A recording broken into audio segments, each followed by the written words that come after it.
a couple weeks now, I've been wrestling with a lot of questions. I'm really trying to figure out what I believe about certain things and why. And the more I think about it, the more I realize that it all boils down to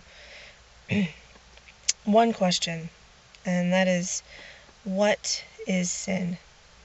And I know that's a really weird question for someone to be asking who grew up in church from the day she was born. But I find myself really asking. When I honestly sat back and prayed, what is sin? What is it, Father? The first thing I thought of was rebellion. And, that makes a lot of sense. But he also said something like, sin is doing anything without faith. And I'm like, what?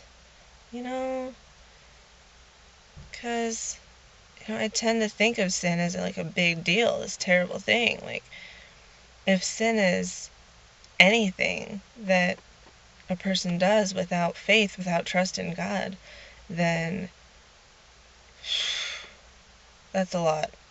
You hear people say that worrying is a sin because, Jesus said, do not worry.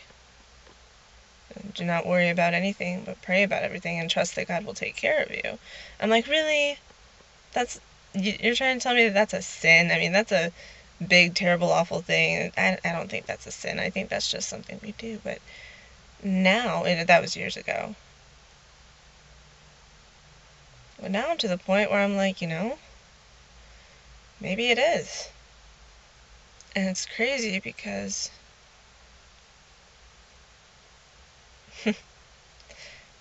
just makes me see all the more how sinful we are. Which makes sense because that's why the law was put there in the first place, was to show us that we're absolutely hopeless on our own to follow all of God's intentions for us. And if God's intention is for us to live in freedom in Christ and to do everything we do with faith, and that's the only way to be righteous, then it makes sense. And it raises a lot more questions. So I was reading in Romans 14 where Paul's writing to them about about how the Jews had a problem with the Gentiles eating meats that were sacrificed to idols because the Gentiles didn't know any better. And Paul is talking a lot about how, if your brother is really bothered by you eating this food sacrificed to idols, then just don't, because you don't want to cause him, that spiritual ache. You don't want to cause him to stumble. You don't want to cause him to get discouraged and give up. And it's better to just not eat meat than to cause your brother harm. He goes on to say, do not let what you know to be good be spoken of as bad. So, I'm confused there. Are we just...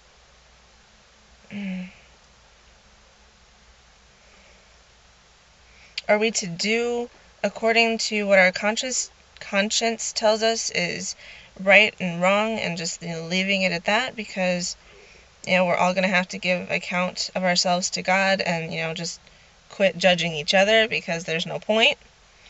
Or are we to educate one another about this freedom?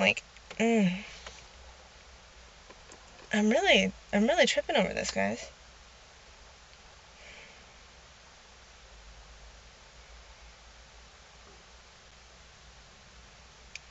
So let us pursue the things that make for peace and mutual upbuilding. Don't tear down God's work for the sake of food.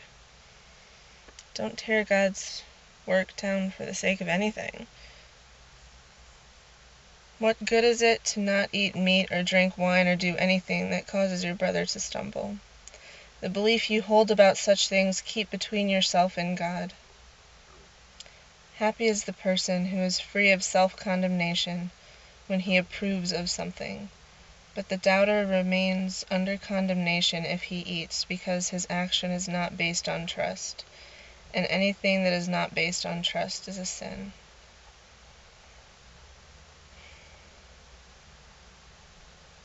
Which I read after God said what he did about sin is anything that's not based on faith. In my Bible, trust and faith are the same word. Because do not murder is really clear. I mean, it's right there in the Ten Commandments, but was David sinning when he killed Goliath? No. So is everything about context? Is everything about faith? This is what I'm trying to figure out. I don't know. So I might keep wrestling with this. If you guys have insight, help for me, give me some responses. Sorry about the YouTube video in the car. Yep, I'm gonna be one of those people who's too busy to make a video, so I'm gonna do it in my car. But no, I paid my stupid stop sign ticket this morning, and I didn't know how long that would take, so I left myself too much time, and now I'm sitting in my car in the parking lot at work, waiting for my time to go in. So I've been praying and studying, and I'm gonna find this answer. I'm gonna figure this out. I'm gonna keep seeking until God gives me peace about it. So I love you guys. I'll talk to you later. Bye.